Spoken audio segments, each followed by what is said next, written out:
Hello, and welcome back to the Micro Advice Podcast. Today, we are here with Evan Leong, founder of Product Signals, a platform enabling product and customer success teams to better collaborate on customer feedback. Evan, thanks so much for taking the time to speak with us today. Thanks for having me. Excited to be here. Absolutely. So, Evan, I know that the intersection between product-led growth and customer experience is a bit of a hot topic these days. And I'd love to hear your insight about the benefits of product-led growth strategies and maybe some different ways to implement these leading practices, all in an effort to promote collaboration among the various teams. And I know you have a strong background in product management, so this is fantastic to speak with you on it. So first, why did you start Product Signals and what sort of experience do you want to offer to your customers? Yeah, definitely. So I started Product Signals because in a previous role, long story short, I was a PM in a high touch environment and I just felt like product was building in silos. I felt customer success had a plethora of feedback, customer insights that we just weren't getting into. And at the end of the day, especially in high touch environments, if your highest paying customer is saying that they want something, right, it makes its way to the product team faster than lightning. And it's something that you're going to consider regardless of what your analytics will say. So, getting a sense of customer success, the signals that they were picking up on, and being able to use a data driven way to like organize it so that product and CS can sort of talk about these things and find the best solution for customers is sort of the reason why I started it. Okay, that's fascinating. And I've experienced similar workload and activities from various different SaaS companies where the interaction between CS and product is crucial. And I don't sense that many companies have nailed it. So I'm glad that you're working on solving this problem through a better platform. Yeah, and I do also think we're at a super exciting and interesting time in the space, both for product and CS, because I think they're relatively new, especially in the realm of software. And there are a lot of processes being tried right now. And I think there's nothing that's really sort of clicked just yet, but a lot of different people, a lot of different companies are trying different things to sort of like mesh the two. And it's really exciting. Well, that's great. Good for you. I'm glad that you're working on this. Thanks. So, Evan, can you speak a little about product-led growth and what does it mean in a SaaS setting? Well, I guess I'll start with a product led team. I think a product led team or company basically the DNA of the team is shown through the product. So, what that means is if a team really cares about security, you're gonna see that reflected in the product. Team really cares about usability, you're gonna see that reflected in the product. On the flip side, if the team really cares about only revenue, right, or sales, you might start to see how that can affect a product, right? And so I think product led teams fundamentally, is my personal opinion, fundamentally reflect the team and their values. And if we translate that into product led growth, I think it means finding the group of users or companies that really value what the team is reflecting, that's kind of being manifested via the product, finding those people and then turning them, into champions and users and customers, and then together driving the product and driving the space. So product led growth, reflection of the team's values, and then using the product because it's an accurate reflection to basically grow and expand and make customers happy. Okay, that's really interesting. And it seems like this is a relatively newer concept among SaaS companies and various different companies using it. So, in your experience, what sort of business model or maybe organizational model really helps to solidify this sort of activity around managing product-led growth strategies? I haven't really found a specific pattern or correlation between org structures and success in product led companies or growth. What I do think is super helpful, and what I have seen work really well, is a very good culture around the product and integrity, or things like transparency, or values that would promote like a really strong product led team. And so I think that structure that would cater to a product led team the most would be one that promotes a lot of collaboration, transparency, and really lets the team sort of like manifest their values into the product. I guess in one sense, if I were to take an estimated guess, it would be organizations that are a little more horizontal in nature, because they tend to sort of promote that a specific level of transparency that I think helps product led growth.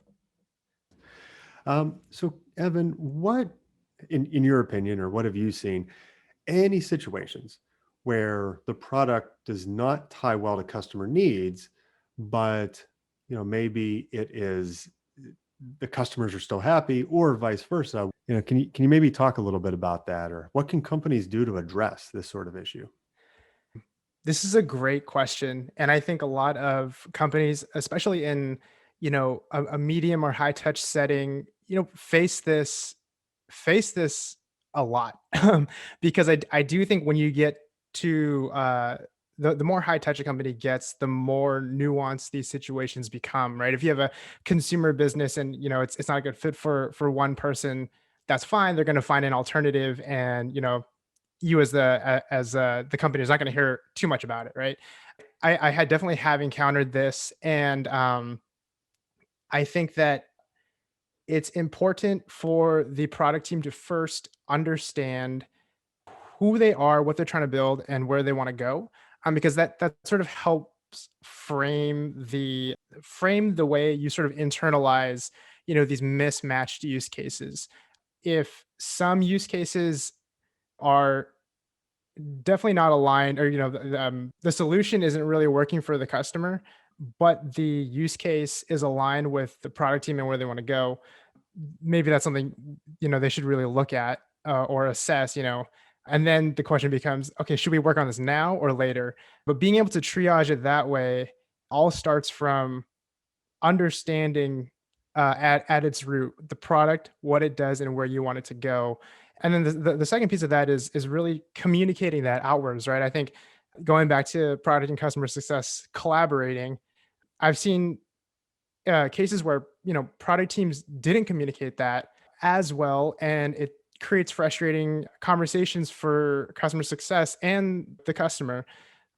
It on the flip side, when product is able to clearly articulate that to customer facing teams, right, it sort of empowers them. Everybody's on the same page, and people are not basically creating less frustrating experiences and conversations. And so, long story short, I definitely have seen that, and I think a way companies can kind of organize themselves and align themselves is being able to have a very transparent blueprint uh, for the product, where they want it to go, and then being able to run and triage the mismatched use cases or customers against that. Okay, that's interesting. I'm a big fan of having a clear roadmap and blueprint when it comes to maybe a business transformation as well as a product roadmap. That way you can clearly see where you are, where you're trying to head, and articulate that internally to the teams to manage the customer expectations. And then customers can clearly see whenever they perhaps make a request or many requests where it falls in the roadmap. So I'm so glad you brought that up. Yeah, and I do think, sorry, one other thing popped into my brain. I think it's easy for product teams to say that they're transparent and be able to give those sort of updates. I think it's a whole different beast for product teams to be able to say that and stand their ground, especially when it's unpopular. And so if there was, and I've definitely done this too. I didn't want to be the voice of the unpopular opinion. But if there was any advice I'd give to my, younger product manager self, or any other, like junior PMs out there, it's the the conviction to vocalize the roadmap or like the DNA of the product is, may ruffle some feathers in the beginning, but if it's something that, you're standing by and you have the research to back it up, and that's the direction that the product is going, in the long run, it's a much healthier thing to do. That's great advice. Excellent advice. So, again, in your experience, how do various teams work well with product? And I'm thinking customer success, perhaps services or sales, marketing. What is the, I would say, best in class interaction these teams should be having with each other to provide the best customer experience? In my experience, every single relationship that product has with another department is sort of unique in a sense, right? Like PM's talking to go to market's going to talk differently than to support, than to customer success, than to sales, right? I think there's sort of like a lens to maybe like cater the conversation to be the most productive. And so I found what works best is having those conversations, having calls, cadence calls around things related to product and marketing, product and sales, product and CS.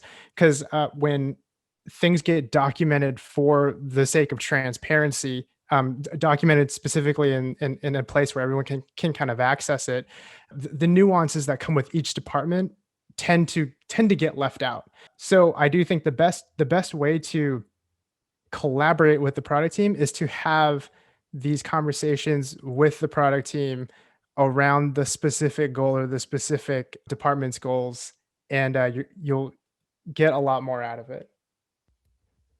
You had mentioned something in there around making sure the different policies and processes are clearly documented in a centralized place. That's something I'm always advocating, even in a very simple manner, because oftentimes the engagement between the different teams might work at one moment of time and then somebody leaves, there's some new members of the team coming on, and those best practices are lost. So I'm big on documentation. Again, my agile folks and friends would probably argue against that in some capacity, but anytime you can manage a centralized portal of tools where you can go back and reference for consistency is always a win. Absolutely, yeah. Evan, last question for today. This has been great so far, so thank you. Mhm. What advice would you offer to a young startup, maybe seeking to find product market fit in the most efficient manner? This is a great question, and I think the specific nuances of your journey to find product market fit will vary depending on the nature of the business.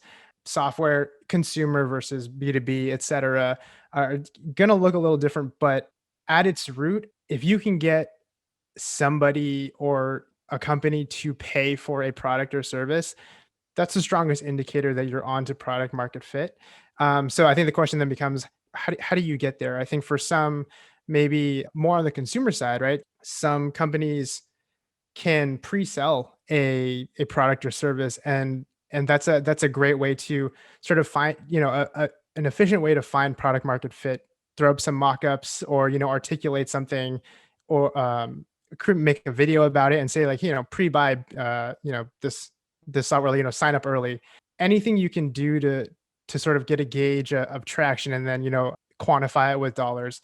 I think in B2B, and this is something that I experienced for the first time, because I come from a consumer background for most of my career. And then being in B2B, I tried to pre-sell a B2B platform solution. Definitely did not work, right? Like people want to see it, people want to visualize it, and they want to know that you're capable of actually building this. So in in product signal specific instance, right? I did try pre-selling it to companies, didn't get very far. But the next best thing to trying to find product market fit was talking to customers and then iterating on my MVP, and just rinse and repeat, rinse and repeat. And then I know our goal was to get to a point where we had prospects sort of eyes lighting up and jumping out of their chair. If they weren't doing that, we didn't have it just yet, or we weren't on to the right thing just yet. So we really tried to get to the point where we can show something in a 30-minute demo and then have them being like, wow, this is really cool. I love this. Like how can I be part of this? How can I learn more? That's sort of how we're sort of maneuvering and still maneuvering it till this day with product signals. Thank you so much, Evan. I really appreciate the advice and guidance and hearing some of your stories today around product signals. Absolutely. Thanks. This was fun. And thank you all for listening. If you wish to contact Evan or myself, I will add our contact information below. If you like this video or others, please feel free to subscribe. We're on Spotify, iTunes, and YouTube. Thank you again. Have a great week. See you right back here, same place, same time next week. Bye now.